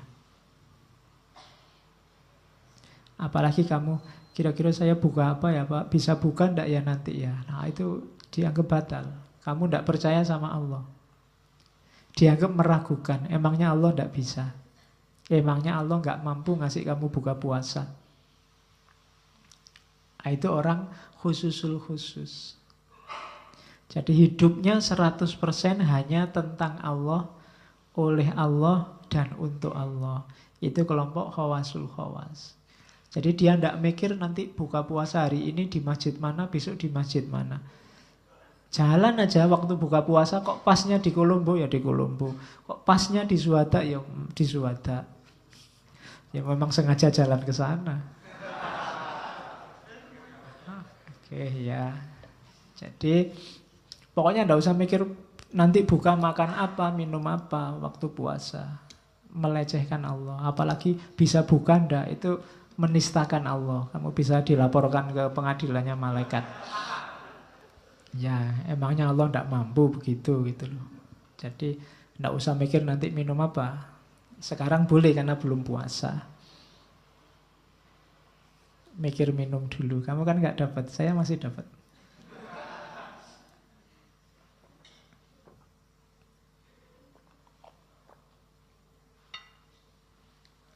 Terus, nah jalur yang harus kita tempuh, katanya Ghazali, untuk menuju puasa ranking tertinggi, khawasul khawas ada 5.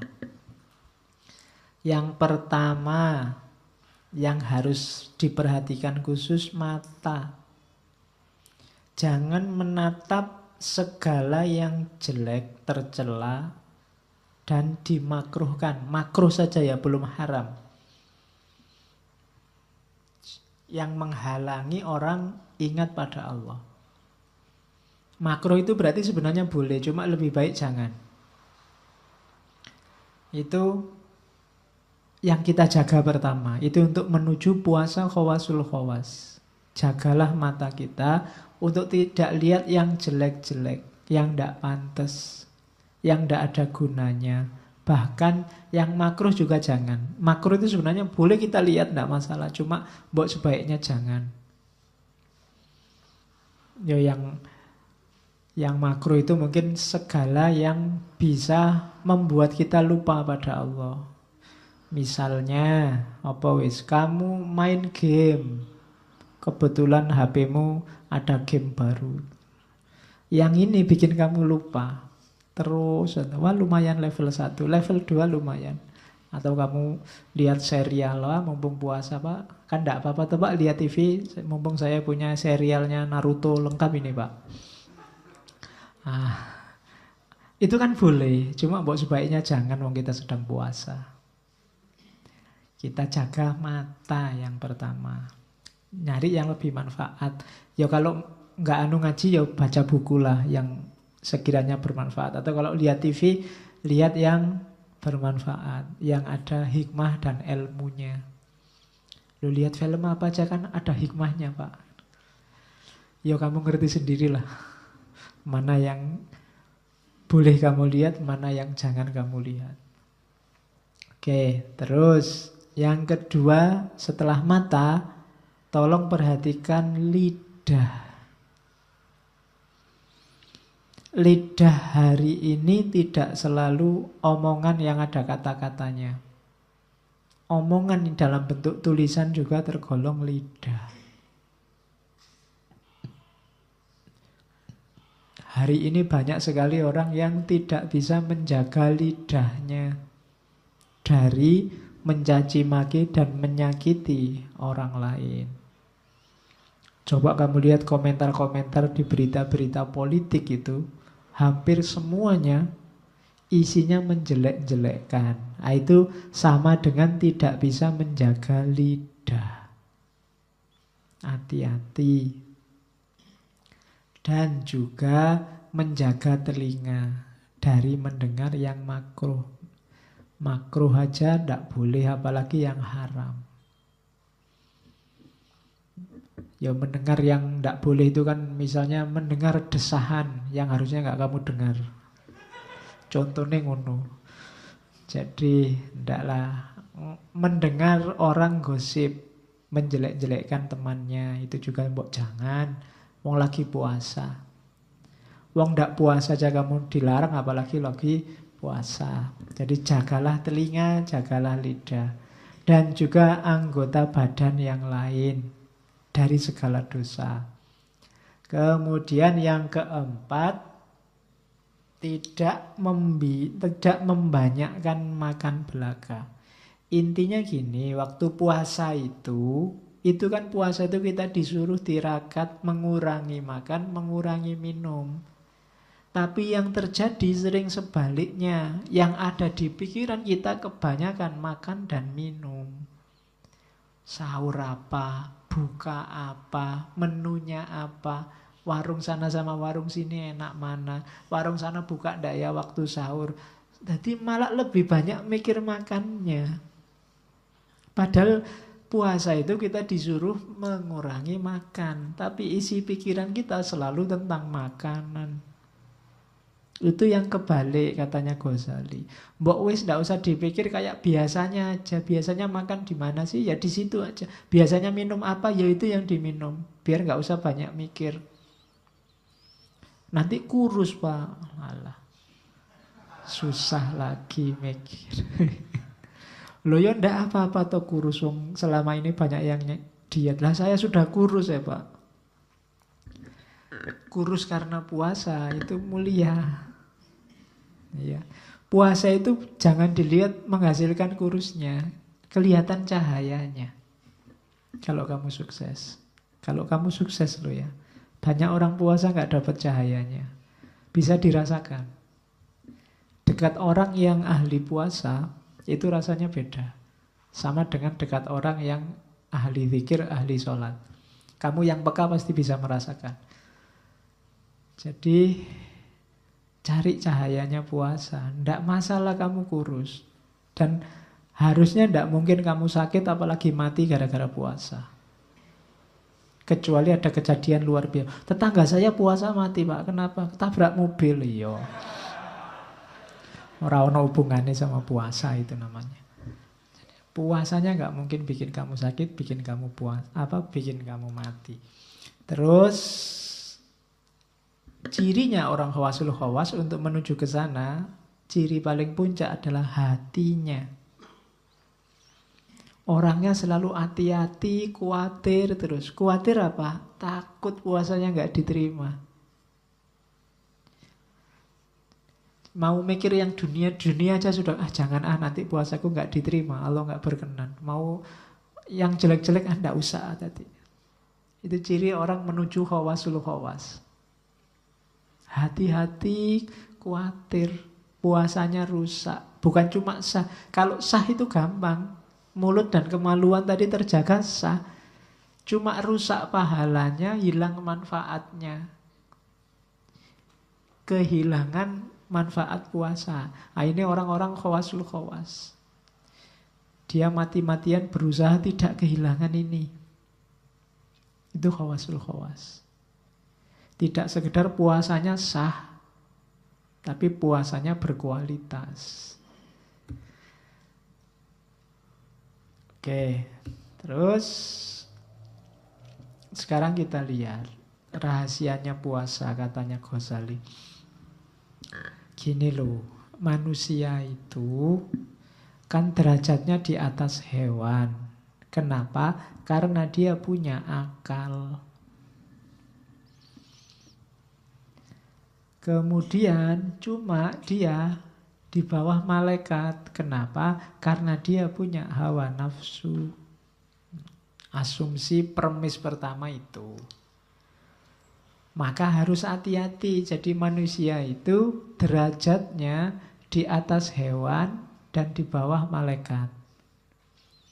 Terus hati-hati kalau dia, kenapa harus puasa? Puasa itu memerangi hawa nafsu. Kenapa tidak harus diperangi? Karena kalau hawa nafsu ini menguasai, dia jatuh ke level hewan. Nah, kalau dia bisa menaklukkan hawa nafsu, dia naik kelas ke level malaikat. Kenapa harus naik kelas Pak ke level malaikat? Bukan berarti jadi malaikat. Malaikat itu makhluk yang sangat dekat dengan Allah. Kalau manusia naik ke level malaikat, berarti dia ada di posisi yang dekat dengan Allah. Itu diantara rahasianya puasa. Kenapa berarti kita diwajibkan oleh Allah berpuasa? Itu sebenarnya Allah ingin dekat sama kita. Cuma ada penghalangnya, yaitu nafsu. Hawa nafsu yang menghalangi kita bisa dekat sama Allah. Maka oleh Allah kita diwajibkan puasa. Biar kita bisa menaklukkan hawa nafsu, sehingga kita naik kelas ke level malaikat. Dan ketika kita di level malaikat itulah kita dekat sama Allah. Itu rahasianya puasa, katanya Ghazali. Mirip kayak sholat kemarin kan. Sholat juga menunjukkan kerinduan Allah pada kita, sehingga kita dipanggil untuk menghadap. Haji kemarin juga begitu. Allah memanggil-manggil kita, sehingga kita bilang labbaik Allahumma labbaik. Jadi ibadah-ibadah yang kita bahas 1 bulan ini menunjukkan cintanya Allah pada kita. Allah menunggu-nunggu balasan cintamu padanya. Itulah logikanya puasa. Jadi dalam perintah puasa tersembunyi cintanya Allah padamu. Ada penghalangnya. Ya kalau kamu sedang pacaran sama pacarmu, kok ada yang menghalangi orang ketiga, kan ini harus disingkirkan dulu. Biar kamu bisa dekat berdua. Ya kalau ada temanmu datang kan penghalang, suruh pergi. Suruh beli apa yang jauh, apa suruh. Ya kan logikanya begitu. Jadi biar kamu bisa dekat dengan yang kamu cintai. Kecuali kamu memang tidak cinta. Kamu lebih milih nafsu, lebih milih teman yang ganggu tadi dibandingkan pacarmu. Itu alamat selingkuh berarti. Dan Allah sangat benci diselingkuhi. Ya, sakitnya kan di sini kalau diselingkuhi itu. Ya kan? Kamu aja diselingkuhi pacarmu kan ya marahnya bisa. Apalagi Allah. Sudah segalanya diberikan untukmu. Alam semesta diperuntukkan bagimu. Kamu disuruh menguasai, mengelola. Maka kita diangkat jadi khalifahnya. Betapa cintanya Allah pada kita. Dicarikan jalan biar kita sering ketemu dengannya. Kita dikasih sholat, dikasih zakat, disuruh haji. Termasuk hari ini disuruh puasa. Itu menunjukkan Allah sangat cinta pada kita. Cuma kita sering cuek. Kehilangan esensi dari ibadah. Itu yang dikritikkan oleh Ghazali pada kita. Puasa kita lebih banyak puasa awam. Sehingga hakikat puasa yang menaklukkan hawa nafsu ini tidak ketemu. Karena tidak ketemu akhirnya kita tidak jadi dekat sama Allah. Allah sudah nunggu-nunggu kita nggak jadi nyampe. Betapa kecewanya. Nah itu logikanya begitu. Puasa itu. Jadi ketika kita sedang puasa, ingat-ingatlah bahwa kita sedang dicintai Allah, kita sedang ditunggu oleh Allah untuk mendekat padanya. Maka perbanyak ibadah, perbanyak ngaji. Asiklah, mesralah sama Allah. Sudah nggak ada yang ganggu, ngaji juga libur kok. Tenang aja, nikmati 1 bulanmu sama Allah. Oke, dalam puasa kan komplek. Kamu bisa sholat, bisa ngaji, bisa macam-macam. Semuanya termasuk zakat kan ada juga dalam bulan puasa. Jadi lakukan sebaik-baiknya. Nikmati bulan madu sama Allah selama 1 bulan. Syukur-syukur efeknya bisa terasa terus untuk setahun kemudian. Sampai Ramadan selanjutnya. Rindukan Allah terus dalam ibadah-ibadah. Sampai ketemu lagi bulan khusus. Bulan madu kesekian sama Allah. Itulah bulan puasa. Terus, oleh karena itu katanya Ghazali, hati-hati. Ini perumpamaannya Ghazali. Banyak orang berpuasa tapi berbuka. Banyak juga orang berpuasa tapi hakikatnya berbuka. Puasa tapi buka puasa itu orang yang puasa hanya jasmaninya saja. Tidak terhalangi dari maksiat. Tidak terhalangi dari dosa-dosa batin dan anggota tubuh. Itu namanya orang yang puasa tapi sebenarnya buka puasa. Ada yang sebaliknya. Orang yang buka puasa tapi sebenarnya dia puasa. Disuruh puasa tidak mau, tapi dia sudah menjaga batinnya. Dia sudah tidak melakukan maksiat. Hidupnya sudah tertib. Tapi dia tidak mau puasa. Itu orang yang buka puasa tapi hakikatnya puasa. Dua-duanya salah.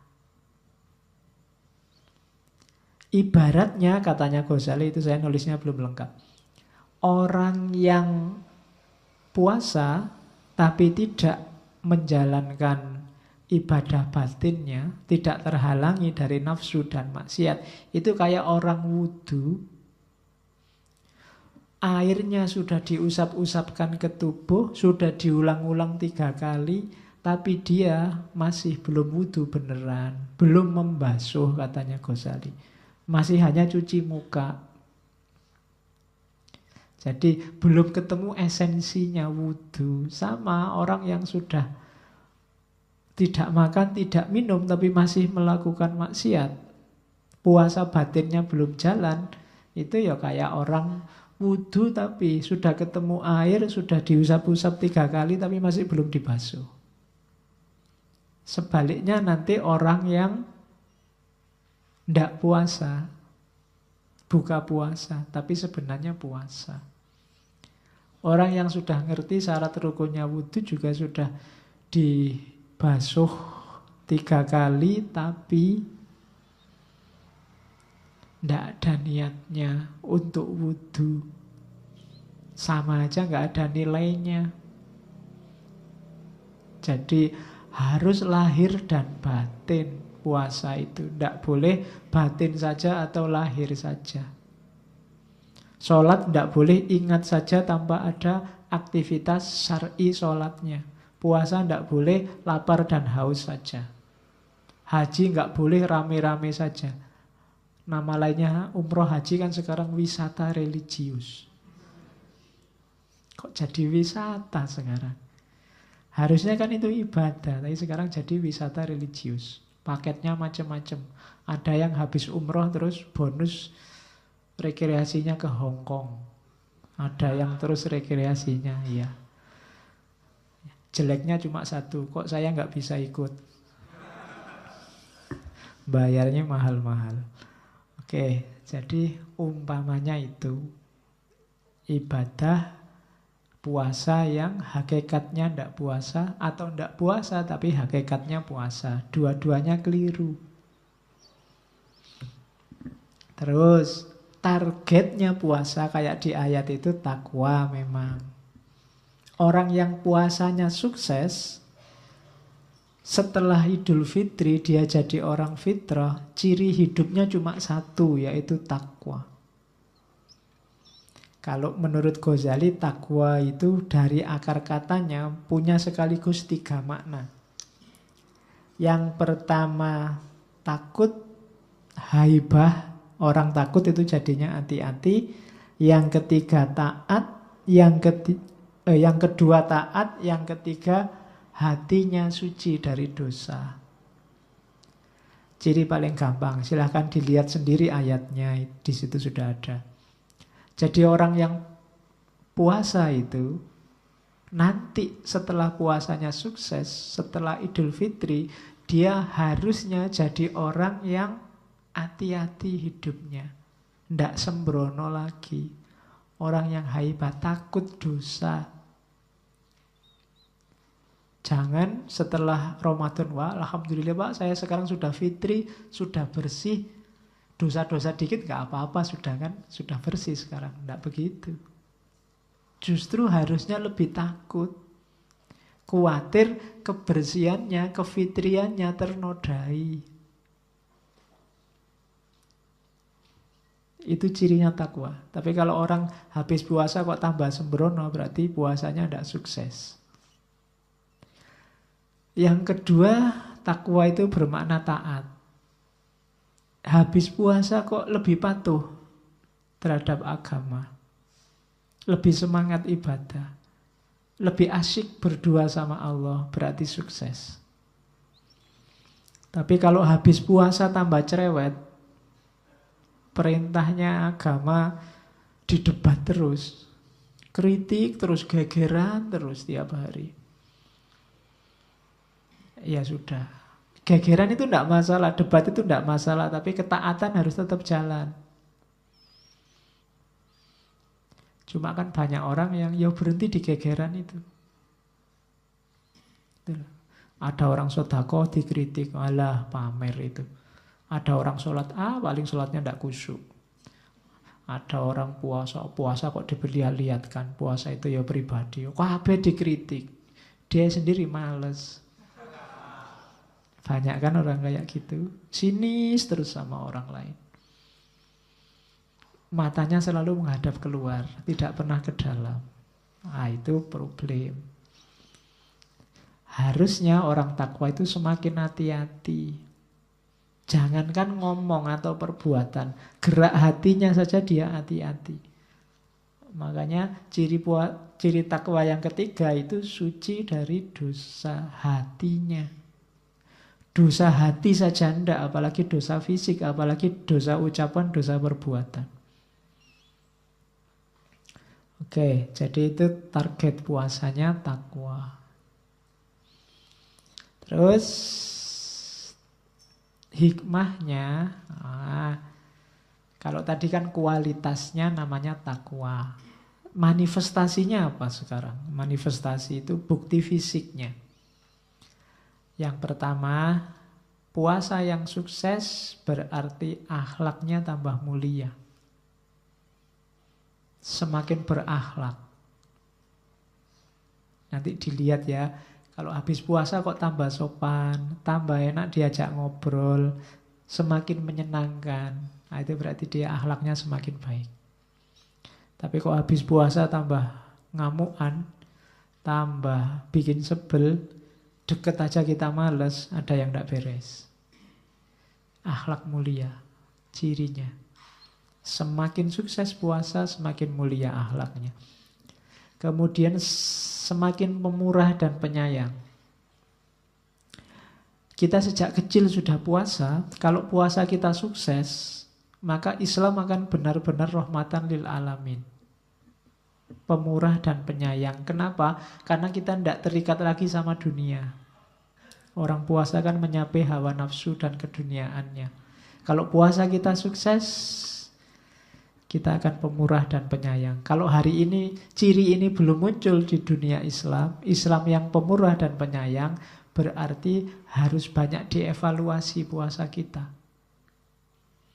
Evaluasinya ke dalam, tidak keluar. Hari ini orang kalau disuruh evaluasi selalu keluar. Selalu lihat orang lain. Islam ini rusak selalu gara-gara kamu.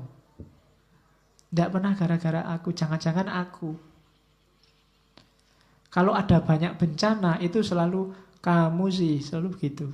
Kamu sih Islamnya keras, yang sini kamu sih munafik, yang sini kamu sih, selalu orang lain.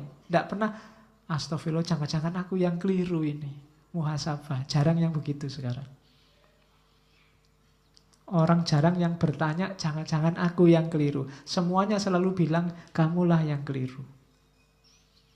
Itu problem kita hari ini. Berarti apa? Ciri yang tidak pemurah dan tidak penyayang. Puasanya nggak sukses.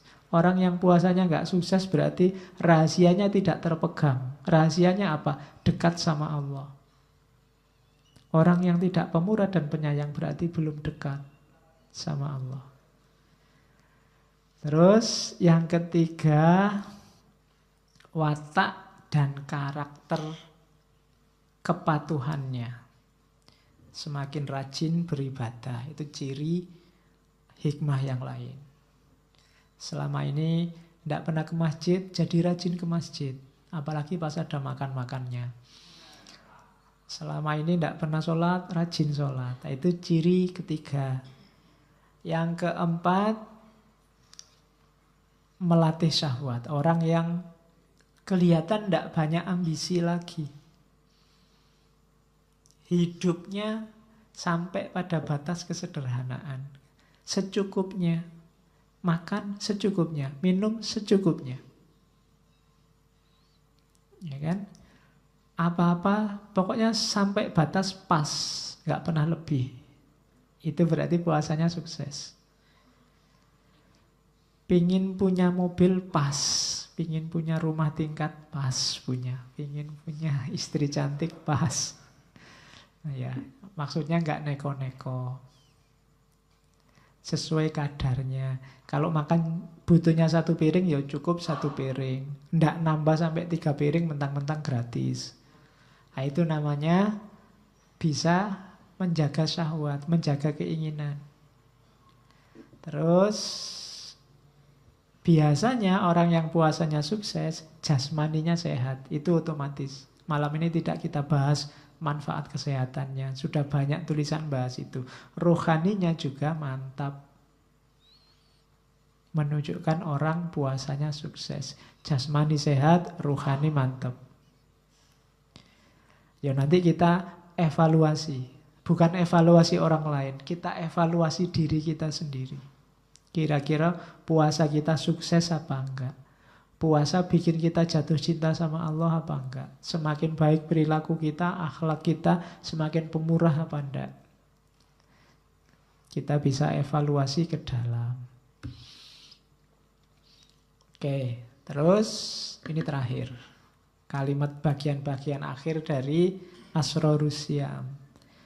Fa'idzan qad dhahara anna likulli ibadatin zahiron wa batinan wa kisron wa lubban wa likisriha darajatun wa likulli darajatin tabaqatun fa ilaikal khiyarah al-an fi antakna'a bil kisri anil lubabi au tatahayyaza ila ghimari arbabil albab. Katanya Ghazali, faidan kodzoharo. Jadi teranglah sekarang annalikulli ibadatin zohiron wa batinan, bahwa bagi setiap ibadah ada aspek lahir dan aspek batin.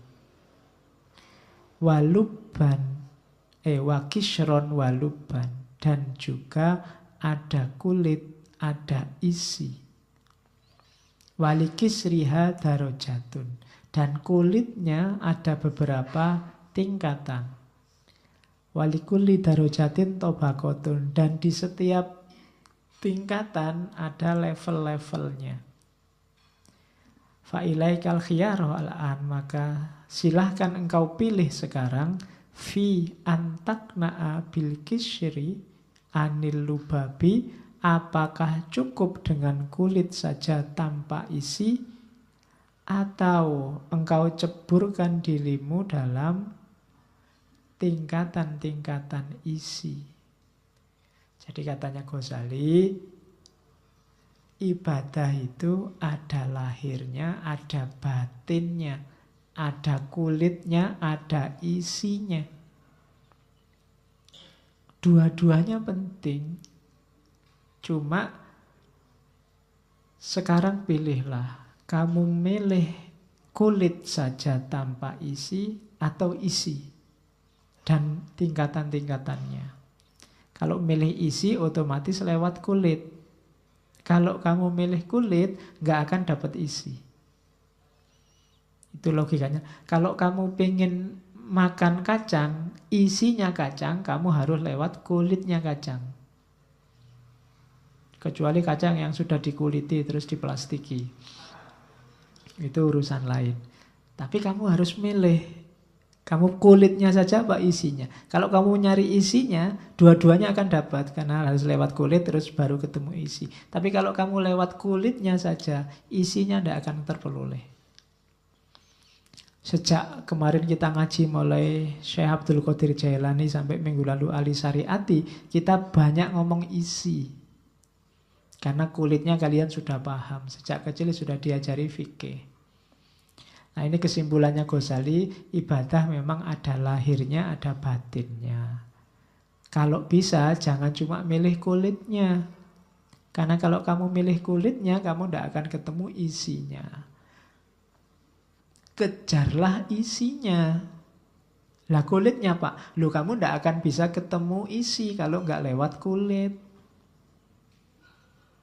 Jangan ujuk-ujuk hakikatnya, ya lewat syariat dulu. Karena syariat itu jalan menuju hakikat yang nanti menghasilkan makrifat. Jalannya namanya torekot. Dari sini, karena ini kitab Ihya, kitab tasawuf. Jadi maunya Ghazali, ya mbok kita cari intinya, kita cari isinya. Jangan berhenti di kulit. Yang sering orang salah paham, dianggapnya tasawuf itu tidak bahas kulit, hanya bahas isi. Loh, logikanya kalau orang menuju isi harus lewat kulit. Tidak mungkin orang ketemu isi dengan membuang kulit. Tapi orang yang berhenti di kulit tidak akan ketemu isi. Nah ini logika sebenarnya. Itulah yang ada di dunia tasawuf, termasuk puasa. Oke, Itu beberapa quote bagus kalau ada yang mau pakai bahan ceramah. Ada yang dari Torik Ramadan. Kamu bisa satu quote itu aja bisa kamu pakai sekali kultum. The philosophy of fasting call upon us to know ourselves. Filosofinya puasa itu adalah menyuruh kita untuk mengenali diri. Tidak cuma mengenali, to master ourselves, untuk menguasai diri kita. And to discipline ourselves the better. Dan juga untuk mendisiplinkan diri kita lebih baik. Jadi katanya Torik Ramadan, puasa itu, tadi kan puasa itu menaklukkan hawa nafsu kita, diri kita sendiri. Untuk bisa ditaklukkan kan, jalan pertama apa? Ya harus dipahami, dikenali. Pahami dirimu, kenali dirimu. Kalau sudah kamu kenali, bisa kamu kuasai. Kalau sudah kamu kuasai, bisa kamu disiplinkan. Kalau sudah disiplin, akhirnya apa? To free ourselves. Kita bisa bebas dari ikatan yang tidak perlu. Satu-satunya yang boleh mengikat kita, menjadi gantungan kita hanya Allah. To fast is to identify our dependencies and free ourselves for them. Jadi puasa itu mengidentifikasi, mengenali apa yang membuat kita tergantung, terus kita bebaskan diri dari itu. Itu kalimatnya Torik Ramadan. Intinya sama dengan Ghazali tadi. Jadi bisa kalian pakai ini. Mungkin yang menganggap alah Ghazali terlalu sering dipakai, Pak, yo pakai ini Torik Ramadan. Isinya sama. Biar kamu nggak agak bosen tiap ceramah selalu ya ayyuhalladzina amanu kutiba alaikumusiyam. Ya. Tiap Ramadan itu iya sudah hafal itu. Kita masuk lebih dalam. Kalau ini Rumi, katanya Rumi, fasting is the first principle of medicine. Puasa itu prinsip pertama pengobatan. Fast and see the strength of the spirit reveal itself. Puasalah dan lihatlah kekuatan jiwa akan muncul sendiri. Tidak usah pakai teori macam-macam. Puasalah saja dan lihat hasilnya. Cuma puasa yang benar. Dia akan jadi obat lahir sekaligus obat batin. Di antara filosof muslim klasik yang terkenal menyarankan puasa sebagai metode pengobatan antara lain Ibnu Sina, yang nulis kitab kedokteran pertama dalam sejarah manusia. Terus kalau ini Gandhi yang saya bilang tadi, I believe that there is no prayer without fasting and there is no real fast without prayer. Jadi puasa dan sholat, puasa dan doa itu tidak bisa saling ditinggal. Dua-duanya saling berkait. Makanya di banyak ayat itu puasa dan sholat itu satu paket. Jadi tidak mungkin orang puasa tapi tidak sholat atau sholat tapi tidak puasa. Dua-duanya satu paket. Nanti pembahasannya panjang. Kalau ini filosof Yunani. Jadi jangan salah, biar kamu nggak bosen, bete. Dalilnya filosof puasa. Athenaeus ini filosof Yunani. Athenaeus kelihatan dia aslinya Athena. Nanti dia nulis buku yang jadi ini mungkin pengarang buku resep pertama dalam sejarah manusia. Resep makanan. Cuma dia nulis buku kalau diterjemahkan bahasa Indonesia judulnya Perjamuan. Cuma jangan dikira resepnya kayak hari ini, isinya tip and trick, tapi filosofinya juga banyak. Fasting cure disease. Puasa itu menyembuhkan penyakit. Dries up bodily humors. Mengeringkan, membersihkan dari kesenangan-kesenangan jasmania. Put demons to flight. Nyingkirkan setan. Orang puasa itu setan gak kerasan. Karena disuruh ini gak mau, disuruh itu gak mau. Wong sedang puasa. Get rid of impure thought. Pikiran yang tidak murni akan pergi. Makes the mind clearer and the head purer. membuat pikiran tambah jelas, hati tambah jernih. The body sanctified, tubuh tersucikan, and raises man to the throne of God. Dan akhirnya manusia menuju singgasana ketuhanan. Itu jalannya puasa. Itu kalau di bahasa Arab kan bisa jadi kayak ayat. Cuma ini pakai bahasa Latin yang diinggriskan. Ini idola kita Plato. Katanya Plato, I fast for greater physical and mental efficiency. Kalau kalian merasa drop mental maupun fisik, puasalah. Itu sarannya Plato. Bagi yang merasa bete, jenuh, sumpek, ndak bisa move on, puasalah. Oh, itu sarannya Plato, poso. Rasakan efektivitasnya untuk hidupmu. Ya paling tidak kamu akan melupakan masalahmu dan mikir bahwa kamu sedang lapar. Paling tidak itu. Tapi ada lebih besar manfaat yang lain. Ya, Plato nggak ngomong panjang-panjang, pokoknya aku puasa untuk greater physical and mental efficiency. Jadi bisa dibayangkan orang kayak Plato juga menuju puasa. Oke, ini terakhir biar ada dalilnya, ini hadis. Cari Nabi. Enggak tak tulis Inggrisnya, Arabnya aja. Bahan kultum lagi. Man lam yada qaulaz zuri wal amala bihi wal jahla falaisa lillahi hajatun ayyada'a ta'amahu wa syarabahu.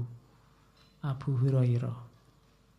Barang siapa yang tidak bisa meninggalkan kata-kata kotor, kata-kata tidak penting, kata-kata konyol, wal amala bihi, apalagi melakukan hal-hal kotor, hal-hal tidak penting, hal-hal jelek, wal jahla, dan jahla itu tidak tahu, cuek, peduli amat, falaisa lillahi hajatun, Allah tidak butuh ayyada atau amahu wa sarobahu, Allah tidak butuh lapar dan hausmu. Itu tekanannya Nabi. Jadi yang dipuasakan jangan cuma mulut dan kemaluannya, tapi juga qaulaz zur, alamal bihi wal jahla. Perhatikan, jangan ngomong yang jelek-jelek. Makanya tadi, ayo kita puasa yang benar, yang tidak cuma meninggalkan makan dan minum. Itu wanti-wantinya Nabi. Allah tidak butuh lapar dan haus kita, tapi butuh keseriusan kita berpuasa, mempuasakan nafsu kita, nyawanya di situ. Oke, ini dalil terakhir dari Abu Hurairah untuk menutup ngaji filsafat kita untuk sesi kesekian kalinya. Insya Allah nanti ketemu lagi setelah Idul Fitri. Ditunggu saja pengumumannya dari teman-teman takmir. Kurang lebihnya mohon maaf. Wallahul muwaffiq. Wallahu a'lam bissawab. Wassalamualaikum warahmatullahi wabarakatuh.